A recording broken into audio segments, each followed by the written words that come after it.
Speaking of out there now you're very famous with the bloggers and the magazines and the tabloids. Yeah. Do you enjoy that sort of attention, or does it bother you when you see all of those things being said about you and the comments and all of that? Initially, I used to be very bothered. That was like some years ago. I used to be extremely bothered. I used to even cry. You know, when I read things about myself, I tend to cry a lot. But as the years passed on, as I got older and more mature, I realized that it is part of the industry. You can't take it away. I mean, you're out there. You put yourself out there to be criticized. You put yourself out there for people to stone at you and talk shit about you. So I think it's just part of the job. Let's go back now to your career and all of that. Do you remember your very first movie? What year was that? Well, that was in 2005. Yes, I remember clearly. Did you go for an audition or were you called up? So some people get lucky. They say, "Oh, fine girl, come and be my movie." Was that what happened? No, it was far from that. I went for an audition with my sister, my other sister. Okay. She was into the pageantry thing and all. We got there together and we got auditioned. She got 10 scenes and I got just one scene. So I started crying. I used to be a crybaby then, but I've stopped crying. I started crying. I said I wasn't going to do it because I felt that it was little. But she pushed me to do it, and hey, I'm here today. Interesting. Speaking of crying, back to the movie now with the haircut. You cried a lot when they were cutting your hair. Was that genuine tears for like, oh my God, my 20-year-old hair is going? Honestly. Or was that all acting?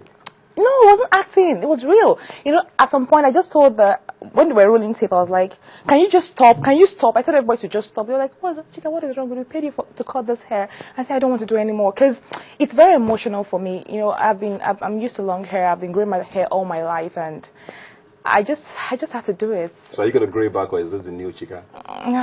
I will grow it back. Definitely grow it back. Okay, I'll grow it back.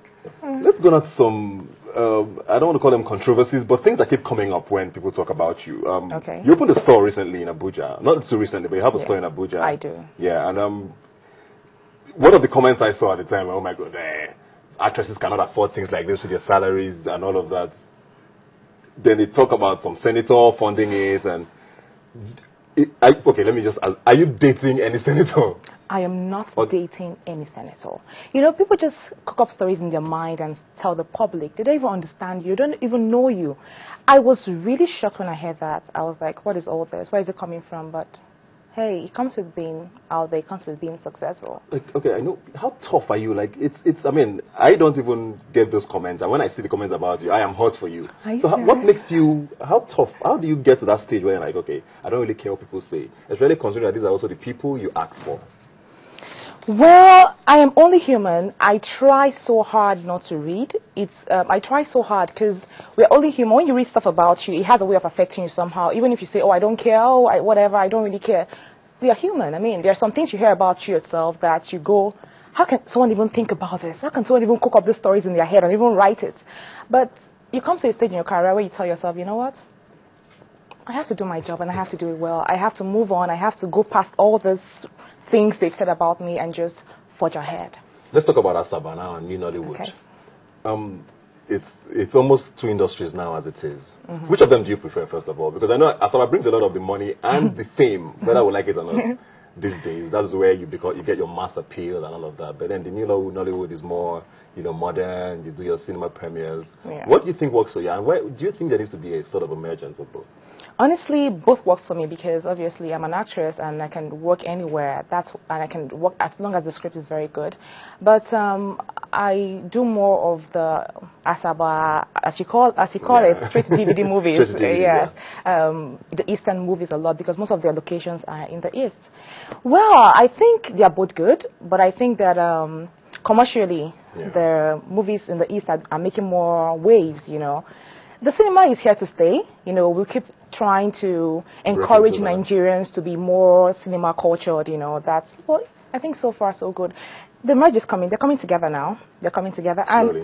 And Asaba really increased and improved in their technicality. So we're doing great. Okay, a lot of those movies as well seem to be always produced by actors or actresses. A lot of the cinema ones these days. Are you working on doing your own movie? Are you going to be doing that soon? Of course. That's the whole idea. I mean, in life, you want to grow beyond what you have right now. So, of course, I will do my own movies. And I've done a cinema movie before. Okay. That was in 2007.